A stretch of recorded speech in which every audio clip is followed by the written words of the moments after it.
I want to convert. How do I do it? So this is what many people ask in some of my groups that I made, and I made a list of almost 26 steps on how to become an Orthodox Jew, but I want to, in one video, in a quick way, answer so that people who ask the question, because the question comes almost all the time, what's the basic step, what's the first steps, what to do. First of all, one needs to be very clear with oneself why one wants to convert. There are good reasons and bad reasons. First of all, we have to understand that Judaism is one, if not the only religion who believes you don't need to convert to be holy and go to heaven and to be saved from hell or anything like that.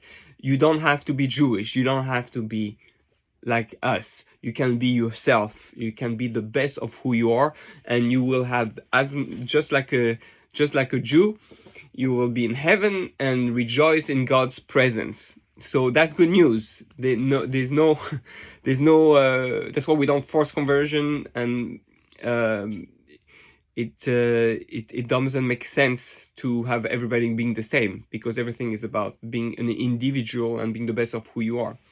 So there are Jewish souls and non-Jewish souls, and one need to figure out, am I a Jewish soul or non-Jewish soul? Whether we're Jewish or not Jewish, eventually we have to work together. The only thing we don't do is we don't get married together, because it's two different missions, two different approach, but meaning I have to stay Jewish, you have to stay non-Jewish, and then we have to work together. And if we intermarry, there'll be no more complete Jew or no more complete non-Jew, and it'll be a complete confusion like it is today. And it fits perfectly to this week's parasha, where it speaks about Noah, and there was unity, but unity was for the wrong reason, and everybody got split into many pieces. And in the Gemara, Avodah Zarah, it says at the end of time, when God is going to ask all the nations to come for Judgment Day with the Jews and then all the non-Jews, they say, whoa, you all mixed up together. Each one needs to go to his own nation. Everybody represents a special character trait, a special attribute, a special talent and beauty in the world, and we don't want to lose that beauty. Okay, let's not go too much on that. So why should you convert? Why would be a good reason to convert? A good reason is for a good reason, or understandable, transcendental reason, a mystical reason. You feel Jewish. Somehow you always felt connected to the Jews. You feel you have a Jewish soul. You always kept bumping into Jews or reconnecting to Jews on some level, or learning about them, and you feel, wow, there's a connection. So that very often, this is there's so many stories of people who realize that they were actually Jewish ancestors. So if that's the case, then yes, that would be a good reason to convert. But one needs to be ready and understand what it means to convert, because it's a great responsibility. Then that's the number one main good answer. The other second to answer why one should want to convert is because one truly feel connected to the Jewish mission. One has learned about Judaism and one understand what is the Jewish mission. The Jewish mission is to be a light to the nation. The Jewish mission is to be teachers, to be guides, to be spiritual role models, on helping the world reconnecting to God. That's what it means to be a Jew. Unfortunately, this is not how we're perceived in the world, because of the failures of the Jews themselves to live up to that level. We have lived up to it, like in the time of King David, King Solomon, where we were at peace with everyone. People will learn about the Torah and all that, and we had our impact in the world, but not in a magnificent way, not in a way that was without bumps on the road, ups and downs. But this is the Jewish mission. That's what we're here for. And it's a great responsibility. If someone feels really that this is where they belong, that's what they want to do, great. However, one has to know that you can also inspire people to you can be a leader among the non-Jews, to connect them to the Jews or to the Torah, to Hashem, in your own unique way. You don't need to be Jewish, but if you feel that it is part of you, it is part, you connect to that idea, that mission, then you should do it. Number 3, you feel that living a non-Jewish life, even holy, because you can be a super non-Jew, a super righteous person, and super holy and super spiritual, but somehow you feel you reach the limit of the thing, and you feel you need something higher, you need something beyond, transcendental, and that what you are provided outside in the world is not enough, and therefore you want to connect to on a high level, with more responsibility, because this is really what should be the main outlook, main understanding of the Jews versus non-Jews, is the level of responsibility for the world. Everybody is responsible for the world, but the Jews are even, the Jewish mission is to be even more responsible for the world, to pray for the world, to hurt and be, not suffer, but be really empathic, have empathy for the world, and want to direct it, want to make a change, more than just for oneself. As a Jew, you don't live for yourself anymore, you live for the world. This is something that Jews today need to learn, to relearn, because it has been forgotten. So what would be the wrong reason to get married? You want to get married just because you love someone, you're going to get married to them, and you convert because the family is Jewish.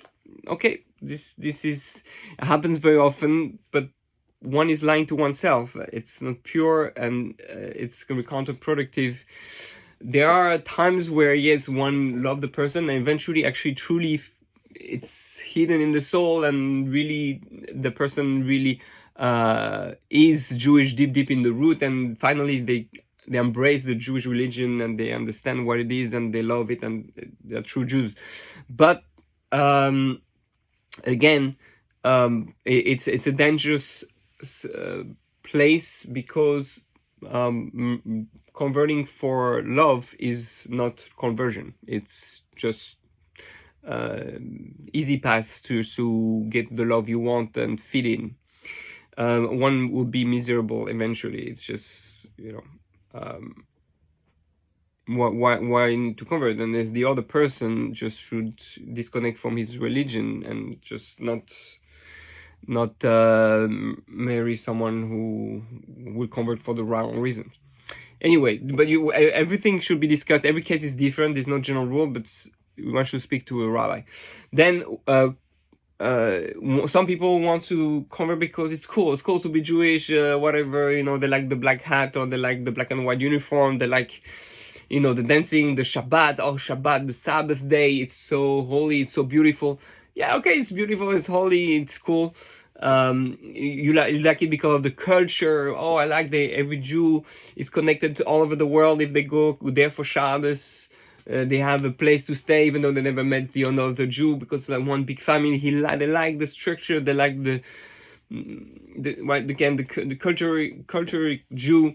That's not a good reason. You can have the same thing by non-Jews. There's a lot of connections that you can have, and groups and communities. It's a human need, but it's not a Jewish need. It's a human need, and therefore one should not convert for that reason. And last but not least, it's holy. You want to be more holy and more spiritual. You don't need to be Jewish to be more holy and spiritual. Every Jews and non-Jews can both be extremely spiritual and holy. Jews had their prophets, non-Jews had their prophets, and they're leaders, spiritual leaders in both areas, and they're both great, and there's no need to convert just to be more spiritual. So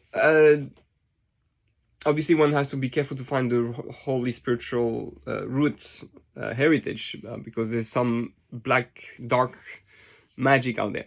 So that's just to give clarity for you to just reflect upon it, because it's important to understand what is happening in there, what it is that you're looking for. You're just looking for a connection, or it just feels good, or it's not enough. It has to be something real. You're ready to die for it. It's like Rav Noah Weinberg Zatzal would say, if you don't know what you're ready to die for, you didn't start living. What are you ready to die for? Why are you living for? What's your mission in life? What do you really want? That's those big questions. What you live for, what's your purpose in life, has to be connected to being Jewish or not Jewish, and based on that, it'll be easier to make that decision. Now, once you're clear, you want to convert. By the way, I have to say, anybody who converts to Judaism was a Jew in the past. It was a soul that was meant to be Jewish and was transferred in a non-Jewish body for some reason that is beyond our understanding. It's Kabbalah, it's deep spiritual stuff. There are reasons, and if you learn Kabbalah, you'll find this reason. But the idea is that you're just coming back home, basically. And sometimes you have a non-Jewish soul in a Jewish body, and that person leaves Judaism because really they're really not Jewish. Their soul is a non-Jewish soul. So everybody, sometimes there's a sorting that needs to be happen on spiritual level, and we're put in different places, situations, and we have to find ourselves. Lech lecha. This is the first thing that God told Abraham. Lech lecha. Go for yourself. So we have to find ourselves. That's next week's parsha. But what to do? So now you're clear. You want to be Jewish. What you want to do? Okay. So until 200 years ago, and again, I love every Jew. I love every branch. Every bad thing has its reasons. I'm not trying to say you should do this or that. You do whatever you want. I'm just explaining the way things are. Until 200 years ago, even less, there was no such thing as Orthodox Judaism. There was no such thing as conservative, reform, liberal, reconstructionist, everything. There was Judaism and no Judaism. Religious, not religious. Then because, and this is my own understanding, interpretation of why it started this way, because the Orthodox Judaism didn't provide enough spirituality, enough love, enough flexibility, enough support and understanding towards the people, from especially with the World War I, World War II, and all that. The people were suffering and were looking for help, but they couldn't reach the level of being super religious, and therefore, unless you did everything, you did nothing, and therefore there was a need to have a bridge for Judaism to be accepting and loving and to everyone. And that's when Reform and Conservative started, because there was Orthodox Judaism didn't provide that.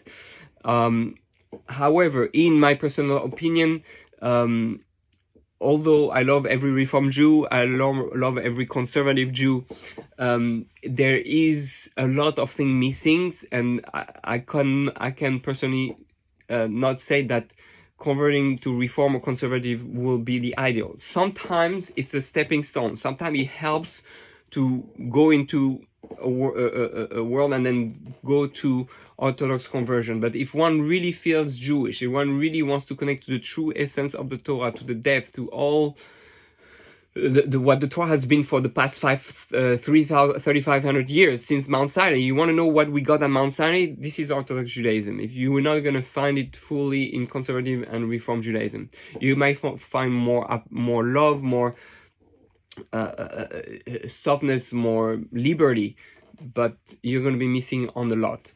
The key really is to find the right rabbi. If the moment you find the right rabbi, a rabbi that you connect to, a rabbi that when he speaks he makes sense, a rabbi that is respectful of you, that honors you, that respects your choice. Yes, there's the rabbis rabbis are always gonna push you a little bit, meaning he's not supposed to push you in the wrong way. He's gonna push you to think, just like I did at the beginning. Do you feel Jewish? You don't feel Jewish? Why do you want to convert? So you need to, and one should not be scared. People tell me all the time, I'm scared of rabbi. Don't be scared of rabbi. Rabbi is just human beings like everyone else. And there are a lot of bad rabbis, unfortunately. So I'm a rabbi, and I'm a rabbi, and I don't like rabbis. I'm saying that because there's a lot of rabbis out there that don't know how to have the right approach to conversion and to deal with non-Jews, or people becoming religious, because they didn't grow up in that thing, and they were not trained for that. And therefore they know Torah, but they don't know it well enough to be, and they don't know how to approach this generation. We're in an entirely junior generation, just like the flood after Noah, and it's a new world. So not every rabbi is trained to know how to deal with it, and the people, the needs of the people. So you need to find a rabbi that you connect to, that you understand, that therefore is ideally orthodox. Sometimes you're going to find conservative or reform that are very knowledgeable, but again, it's better, I would say, to go to orthodox and then go back to and then slow down to conservative and reform, than to go from reform to conservative to orthodox, because some of the things that you're going to be taught in reform and conservative is not completely accurate. It's changing certain philosophies and things. For example, just to give a very simple example, according to some reform rabbis, the Torah is not the word of God. So already then you're only following a book that is made by rabbis, and therefore you're completely distorted about what Judaism really is. So and again, I have nothing against reform and conservative. It's just that if you want to know what true, authentic Judaism is, you have to go to the most ancient type of Judaism. And if the most ancient type of Judaism is really from God, then it's eternal, it's not changing. Now, being eternal and not changing doesn't mean that it cannot adapt. We have halakha, and we adapt ourselves to halakha, to the laws, and therefore we, even in 2020, we still put on tefillin, and we still know how to use the elevator, and on Shabbat we know how to do it. There's a whole systems. We have Shabbos oven modes that even non-Jews use. So it doesn't mean one cannot be connected, but one has to know that there is a big difference, and one is gonna have certain ideas that doesn't fit to the authentic Judaism that we call today Orthodox. Also, Judaism is not all or nothing. Yes, when one converts, one has to accept upon himself all the commandments, but one never finishes to be religious. It never ends up to be more spiritual, to be more observant. Judaism is a relationship. It's like, oh, okay, do you have to know everything about marriage before you get married? No, as you go, you learn to be more and more married.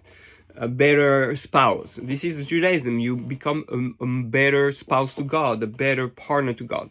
So it's never all or nothing, and one has to progress and learn. And therefore, the first step to do once one finds a rabbi, now you need one main rabbi who guides you, and it takes between 6 months and 2 years to convert, usually, because one needs to have a real good understanding. You have to know what you're getting into. It's not easy. There's a lot of requirement and a lot of things. Now, all those requirements, all those laws can be exciting, right? Because if you do it because you want to change the world, you want to change yourself, all those things is not to give you pain. It's all those things that we have. It made my life better. That's why I became religious. It makes our life better, but it's work on character traits, and sometimes we have to deal with our little addictions and little character traits that are not good, bad habits. And that's just like anyone who's working on himself, on having a diet. It takes a lot of self-discipline, and it takes time. So before one chooses to completely embrace it, one needs to get a taste, understanding what's the whole picture, and start practicing it to understand it. And one should try to learn it in a way that is meaningful, with asking as many questions as possible. You have to find a patient rabbi also. Now, if you live alone and you're in a place where there's no community, there's no rabbi, your best chance is to learn as much as you can online or from people on the phone or internet. have conversation or Zoom and learn classes, learn from authentic or Jewish rabbis, and find the ones you connect, find the ones you appreciate, the classes that make sense. And there's a lot of different types of Judaism out there, so it can be confusing. Even within Orthodox Judaism, there's a Hasidic group, there's a Litvish group, Yeshiva group, there's even within Hasidim, there's a different group. So there's a lot of branches, and they are all good and valid. And each one has to find where he fits more in. I'm more extreme Orthodox, I'm more modern Orthodox. And it's because we are all different, and we all need a different type of Judaism. But they all respect the 613 mitzvot. That's the common thing. That's the key. Sometimes you're gonna have two Jews. One looks, super religious, and one super not religious. But really, they're as religious. It's just one takes this approach and one this approach, and they dress differently and all that. But that doesn't mean that they're really both right. Because it's lech lecha, go for yourself, for your own unique way you can connect to God. So that's important to know about Judaism, and you should eventually learn all the different branches of Judaism. I have a video about that in my channel. Find why there's so many different types of Judaism. I explain basically and quickly what are the different branches. It helps seeing the big picture. So if you're not so far from a community and a rabbi, then try to connect, try to learn. Not every community is welcoming. Not every rabbi is welcoming. They don't, especially with non-Jews who try to convert. They don't know how to be nice. They were never taught, and they're ignorant, and therefore you may have a bad taste. Don't be discouraged. Find the rabbis online or in another city. That will be respectful of you, and that will teach you the proper way. And sometimes you don't need a rabbi. You don't just need a Jew who belongs to the community and helps you learn about things little by little.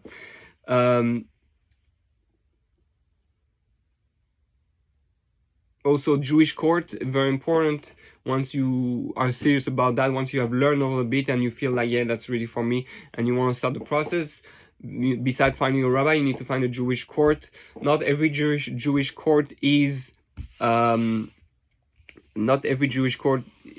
holy and righteous, and therefore if you feel completely mistreated and disrespected in a Jewish court, or they ask too much money, if something doesn't make sense, ask your rabbi, ask to other Jewish court. Find out where non-Jews converted and were treated right and properly. Technically, money should not prevent someone from converting.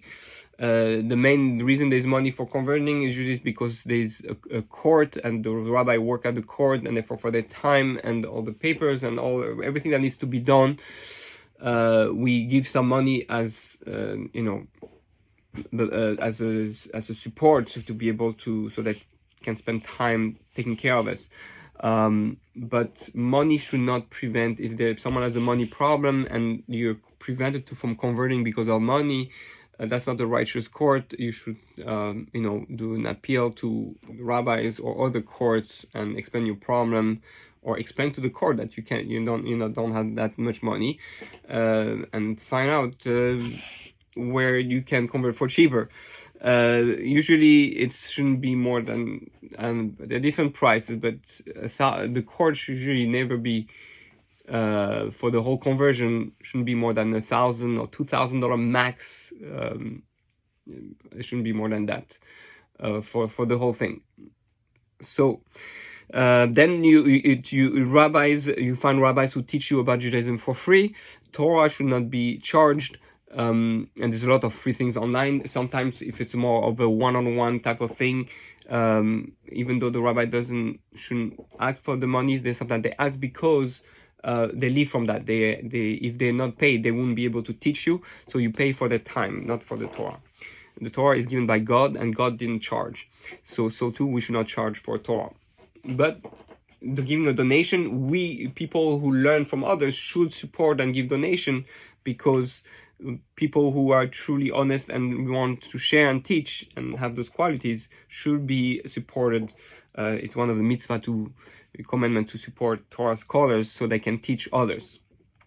Okay, So ideally, learning to live in a community, like I said before, living as a Jew is really has to do a lot with community and connecting to others, living for others, and therefore eventually one needs to, once one convert, really should move into a Jewish community.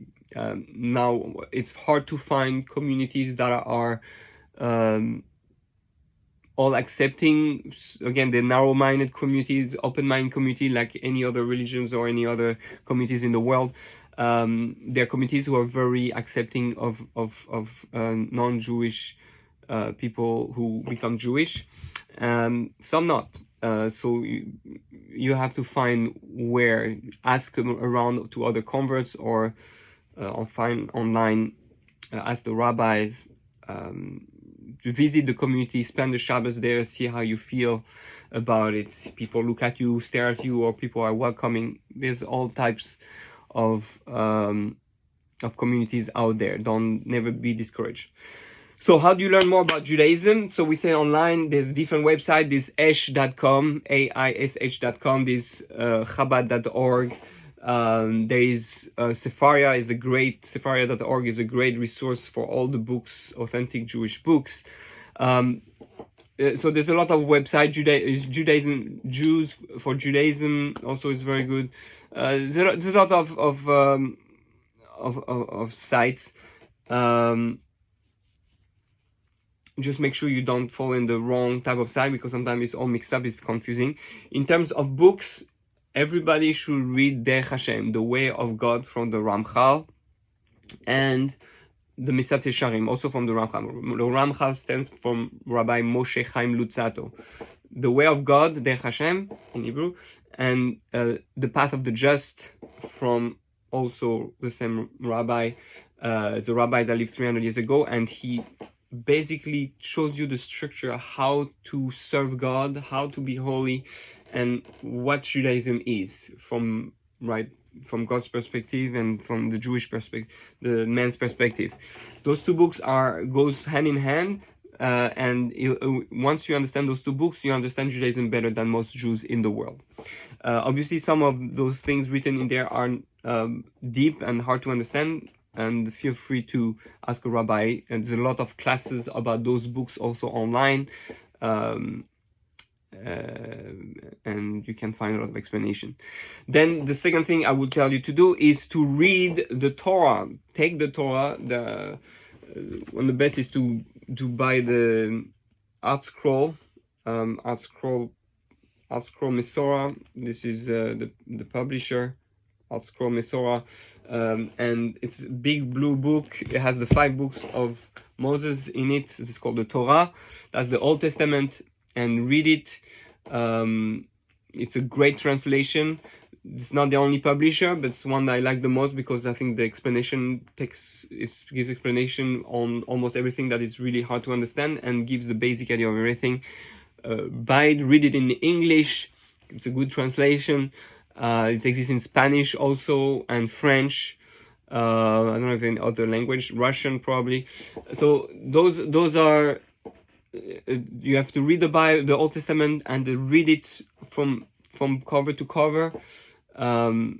Make a list of questions of everything that bothers you, everything you try to understand better, you understand better, and ask a rabbi.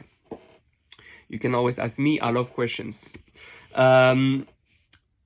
That's very important. It helps you understand really what is that we have, what the Torah is. Within the Torah, you'll have the 613 mitzvot, the 613 commandments. It's not always very clear to understand. There are books out there that list all 613 commandments. Best is to start with the book from the Chofetz Chaim, which is the Chofetz Chaim is a rabbi that reduced all the commandments that are applicable today. So out of the 613 commandments, I think there's 270 commandments or something like that are applicable today, because a lot has to do with the temple. So sometimes it's better to start with what's the law for today. know that every commandment you learn is much deeper than you think. It is more than one reason. It's divinely. It's not a man's command. It's by God, and therefore it's much beyond. It's not a simple idea. Oh, you have to do that. It has to do with, you have to learn. There's a lesson. There's a work. There's a meditation. Insights about every commandment, about secrets of the world, secrets that you cannot even start to understand. If you start learning a bit about spirituality and Kabbalah, you will start understanding the reason for the mitzvot. But there are more than one reason for every mitzvah, but you should learn all 613 commandments to get the big picture also. So all that takes time, right? Then very important, understand that Judaism has no value without working on your character traits. The main idea of Judaism is that you have to work on your character traits and be a very good person, a loving person, a patient person, a humble person, a giving person, a smiley person. Again, that's already, unfortunately, Jews are not always like that, and especially the ones you see on TV. Of course, on TV you always see the ones who do the bad stuff. But a real Orthodox Jew should be loving, humble, peaceful, and all that. So it's like in any groups, it's always a minority. In a religion, the only minority who truly live the essence of Judaism. So you might be disappointed by a lot of Jews, you might be hurt by a lot of Jews, but it's not because they are,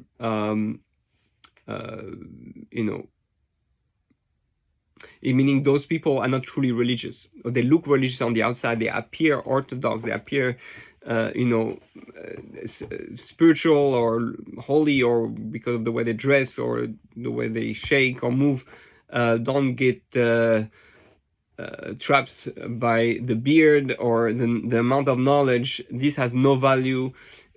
How do you choose a real rabbi? How do you choose a real spiritual guide? See how he speaks to his wife. See how he speaks to people. How does he has respect for people? Does he humble himself? Does he help? Does he smile? Is he positive, good energy? That's what you should be attracted to.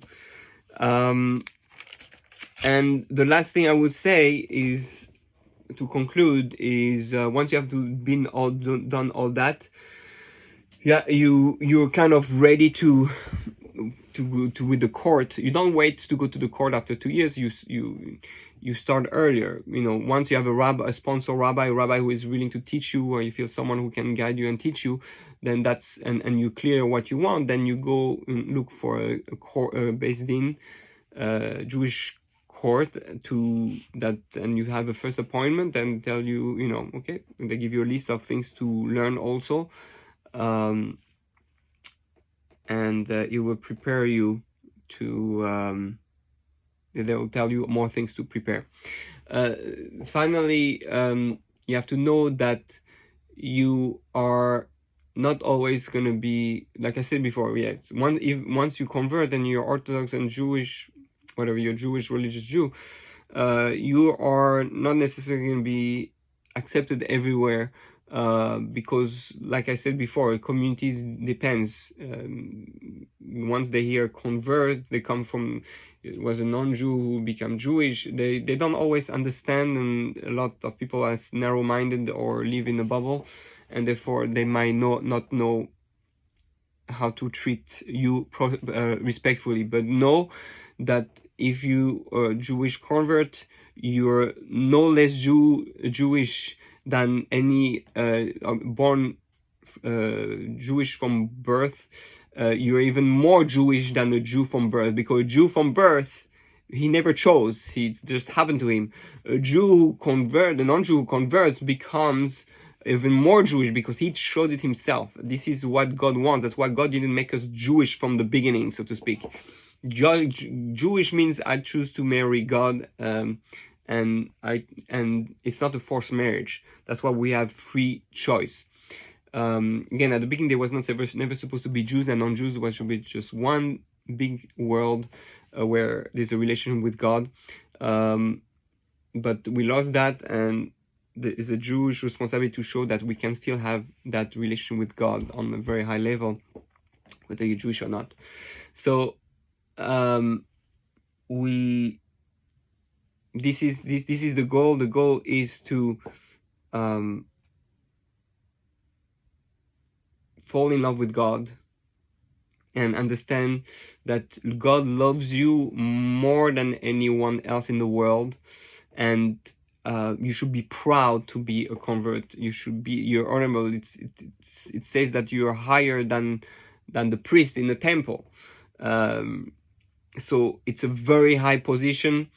King David comes from a descendant of a convert. Ruth was a convert. We have the Targum Onkel is the translation of the Torah. One of the most famous translation of the Torah is a convert. Rabbi Akiva was the child of converts. Again, converts are the greatest, and it says in Kabbalah and mystical writings, spiritual writings, that the souls of converts come from a very, very, very high level, and the reason they have to go to a non-Jewish body is because to hide their holy soul from the eyes of the spiritual negative forces, and therefore it has to go in a hidden way through the pathways. That's why sometimes it's a struggle for those people who wants to convert to become Jewish, and there's a lot of ups and downs, but it's all part of a deeper spiritual process. So this is what I want to say. I hope it was not too long, but you should. There's nothing more beautiful than if you choose to convert. There's nothing more beautiful. You're awesome. Again, feel free to ask questions to me or to rabbis who are normal and nice and loving, yeah. So that's what I wanted to share with all of you. Hopefully, it answered most of your questions. Feel free to ask as many questions as you want, because this is what the purpose of this group is. Thank you.